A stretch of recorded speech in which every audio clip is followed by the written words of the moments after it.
माते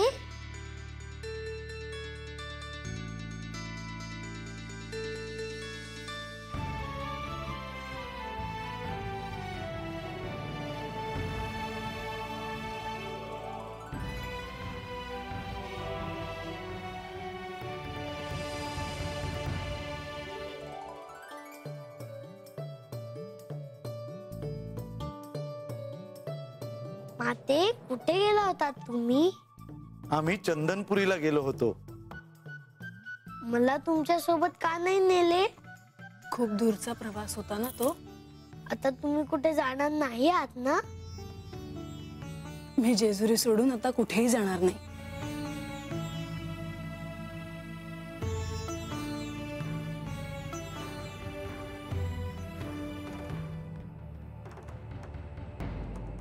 प्रधानजी,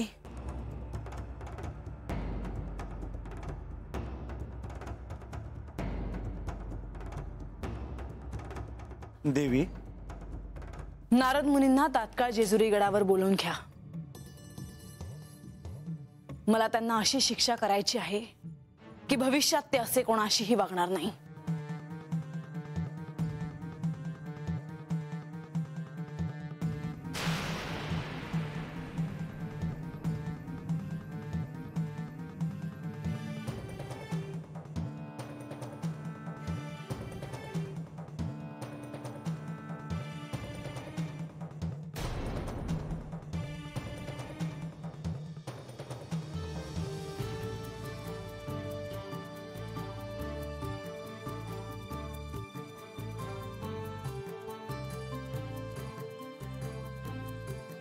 अहो, म्हाळसाने माझ्याकडे पाहिलं देखील नाही. त्या माझ्याशी काही बोलल्या देखील नाही. देवी, आपण त्यांची मनस्थिती समजून घेऊया. मला असं वाटतं की आपण त्यांना भेटून यायला हवं. अहो, परंतु एवढ्या दिवसांनंतर तुम्ही आज आला आहात. आपण निवांत भेटूच.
अरे ये खंडू, अरे कुठं चाललायसा? जरा धान्य उन्हात टाकाया. अरे ते ठेवत ठेव ठेव.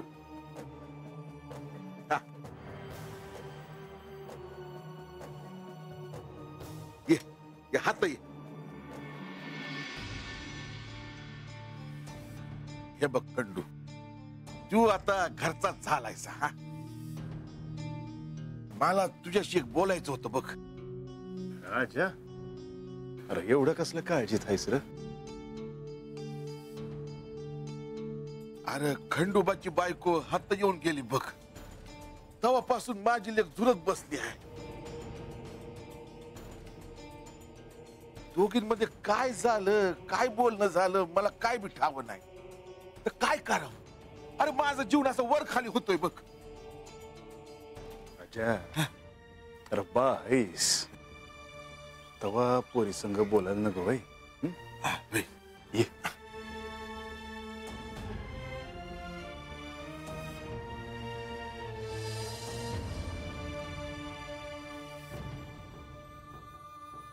बाई तुमचं बा तुमच्यामुळे काळजीत आहे.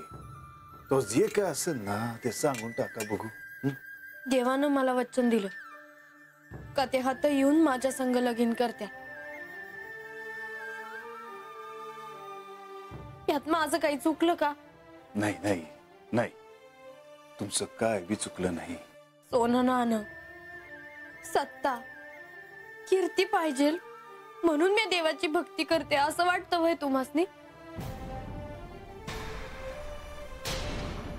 अगं बानू, असं कोण म्हणलं तुला? हा, अगं तुझा वैरी असेल ना तो बी असं बोलणार नाही बघ. हा, तुझी भक्ती काय आमसनी ठाव नाही वय? आजा मी सांगते, हे समजा देवाच्या बायकोनं विचारलं असेल बहिला.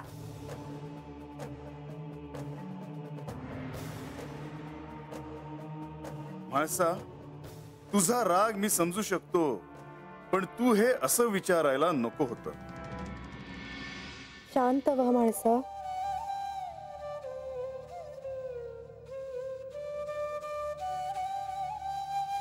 माझ्यासाठी एवढं सोपं नव्हतं हे.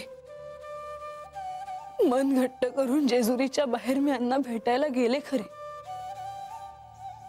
पण अंतर्बाह्य चिंता आणि भय होते. हो, मला कळतंय. सगळ्यांना असं वाटतं माळसा खूप कठोर आहे, रागीट आहे, पण खूप हळवं आहे हो मन माझं. माळसा, तुम्ही सांगितलं नाही तरी ते सगळ्यांना ठाऊक आहे. काय झालं? तुमचा प्रवास कसा झाला? हे नाही भेटले हो मला. जीवाचा एवढा आटापिटा केला, सगळे राग लोभ बाजूला ठेवले, पण हे नाही भेटले. असं कसं झालं? श्री खंडेराय तर चंदनपुरीलाच गेले होते. हे माझ्या समोर येतील, मला भेटतील म्हणून मन असंचलं होतं माझं, पण जिला भेटायचं नाही तीच माझ्या समोर आली. कोण? बानू? होय, जिच्यावर यांचं एवढं प्रेम आहे ती अखेर मला भेटली. तुम्ही चंदनपुरीला गेला आहात हे कोणाला कळलं का? नाही, काय घडलं तुम्हा दोघींमध्ये? मी एकलीला नाही ठरवलं तेव्हा संग लगीन करायचं. यानेच ती भक्ती करत होती आणि महाराज भेटलं. खंडेराय म्हणजेच प्रत्यक्ष महादेव आणि महादेव म्हणजेच खंडेराय. आज मी तुला जे व्रत सांगणार आहे त्याने तुझं आयुष्य बदलून जाणार आहे. तुझी हाक थेट खंडेरायांपर्यंत जाऊन पोहोचेल. पहिल्या चैत्र शुद्ध पौर्णिमेला हे व्रत सुरू करताना तुला खंडेरायांना 325 द्रोण अर्पण करायचे आहे. या 325 द्रोणांमध्ये तुला सुगंधी जल खंडेरायांना अर्पण करायचे आहे. या व्रतात तुला स्वतःच्या हाताने एक झोपाळा तयार करायचा आहे. तो अनेकविध फुला पानांनी सजवायचा आहे आणि तुझ्या प्रिय खंडेरायांना त्या सजवलेल्या हिंदोळ्यात अर्थातच त्या झोपाळ्यात बसवायचा आहे. बानू, तुझ्या मनात दिवस रात्र क्षण क्षण खंडेराय, तुझं रोम न रोम खंडोबा खंडोबा म्हणत असतं. तुझे खंडेरायांवरचे प्रेम ही लपवण्याची गोष्ट नाही, ही घोषणा करण्याची गोष्ट आहे. तुझं श्री खंडेरायांवरचं प्रेम प्राप्त करून घ्यायची वेळ आली आहे. तू त्यांची अर्धभार्या होणारच आहेस, पण आता त्यासाठी पाऊल उचलण्याची वेळ आली आहे. आणि त्यांनी मला सांगितलं का देवाला मिळवणं म्हणजे तुझी परीक्षा आहे आणि महाराज म्हणजे नारद मुनी, देवाचाच अवतार. नारद मुनी लई मोठे महाराज आहेत. हा, आता लोक म्हणतात की ते कळ लावतात म्हणून, पर ते लई मोठं काम करत आहेत. महाराजांनी मला समजा सांगणं हे माळसाताईसने नाही आवडलं. होय, पण मला एक कळत नाही की ह्यो समजा गुतडा कशा पायी म्हणजे देवाच्या बायकोला यातलं काहीच ठाऊ नाही म्हणायचं. पण महाराज का ना पिवत्याल? नाही म्हणजे महाराजांची याच्यात काय बी चूक नसणार. होय, त्यांची चूक नसल, पण सूर्यदेवासारखं समजा लक्क दिसाया होवं. हा, आणि मला हे नारद मुनी भेटले ना तर मी त्यासनी समजा विचारणार आहे बघ. हा, पर ते हात येणार कसं? मासाताई म्हणल्या कम्या महाराजांनी सोडणारच नाही. नारद मुनी, आता तुम्हाला म्हाळसेच्या क्रोधाला सामोरं जायचं आहे हे ध्यानात असू द्या. आणि तुमचे आराध्य श्री विष्णू देखील ह्यावेळी तुम्हाला सहाय्य करू शकतील असं नाही वाटत मला.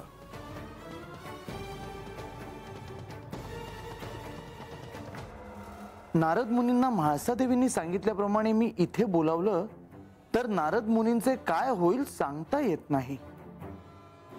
त्यांना बोलावण्याशिवाय दुसरा पर्याय नाही.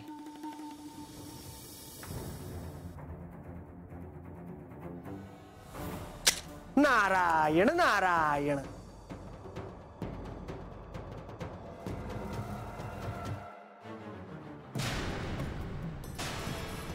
काय झाले प्रभू?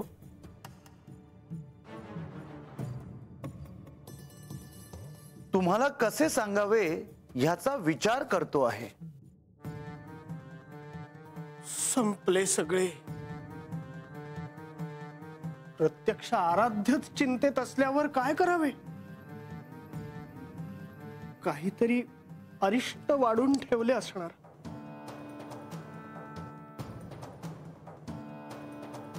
चंदनपुरीहून आम्ही आत्ताच परत आलो.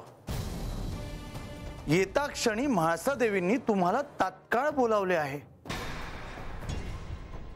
नारायण नारायण. त्यांना काही कळले का?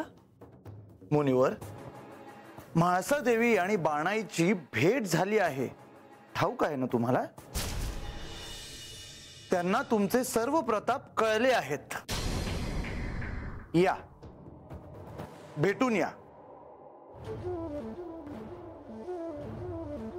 प्रभो प्रभो, मला वाचवा प्रभो, मला वाचवा प्रभो. प्रभो, श्री म्हाळसा देवींच्या क्रोधापासून माझे रक्षण करा. परंतु हे सर्व उपद्व्याप तुम्ही केलेतच कशाला मुनिवर? संपले सगळे. माझा अंत जवळ आला. प्रभो, आपण आणि देवांनी जे सांगितले तेच मी केले. आपण त्यावर नंतर बोलूच.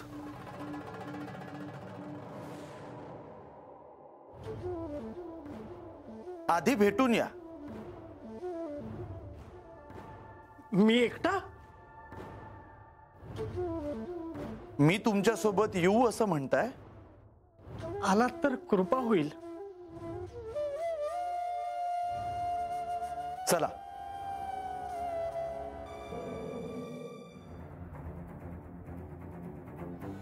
जिचे तोंडही मला पाहायचे नव्हते तिच्याच दारात मला जावे लागले, कारण मी प्रेम केले आहे.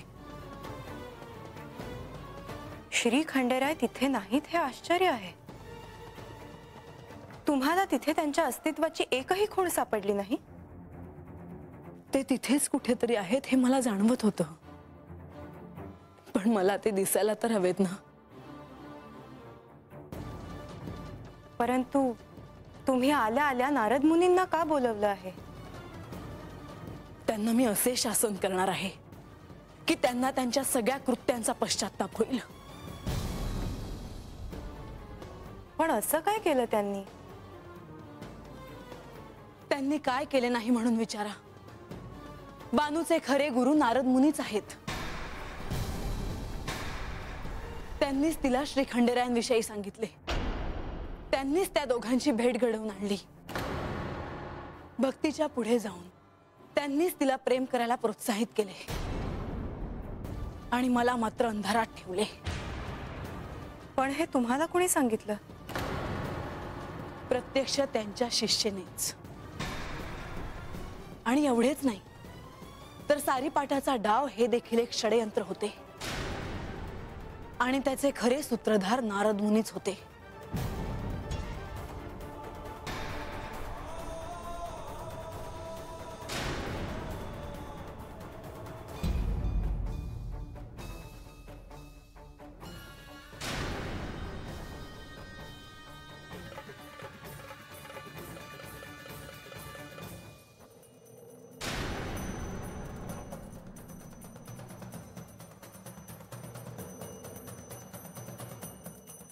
देवी,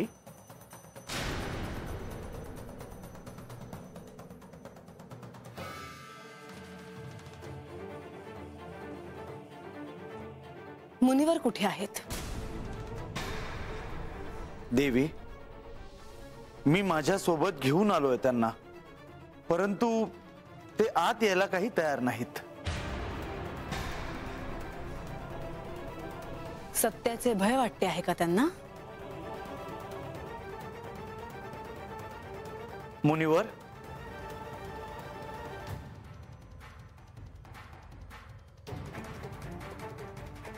मुनिवर,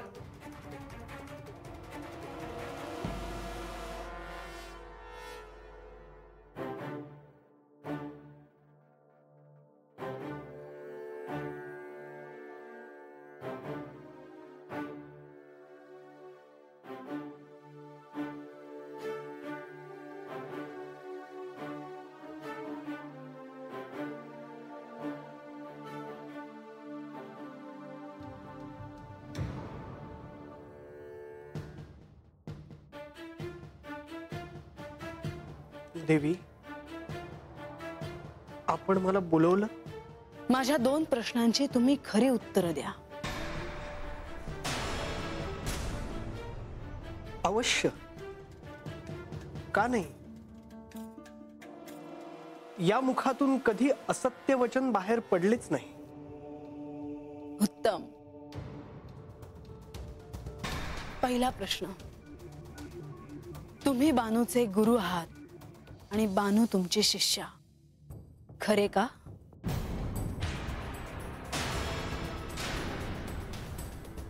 हो, खरे आहे.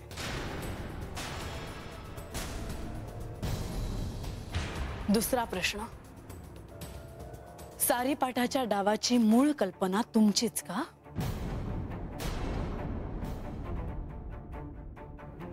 देवी, त्याचे असे आहे की हो की नाही?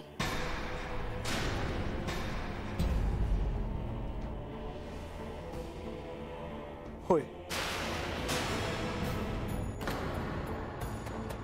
मला माझ्या सगळ्या प्रश्नांची उत्तरं मिळाली आहेत. आता शिक्षेसाठी तयार व्हा. मी काय म्हणतो देवी, नारद मुनींना हीच शिक्षा आहे की त्यांनी हा गड सोडून जायचे नाही. पण देवी, मला ठाऊक आहे, एका ठिकाणी फार काळ न थांबण्याचा तुमचा नियम आहे.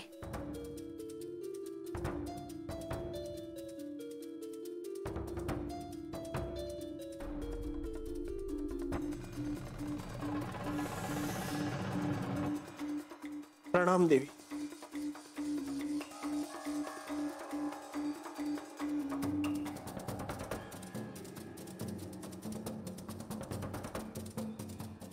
नारायण नारायण.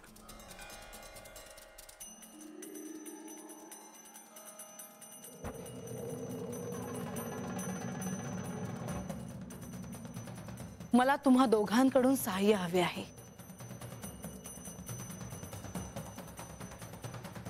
म्हाळसा, आम्ही तुमच्या सोबतच आहोत.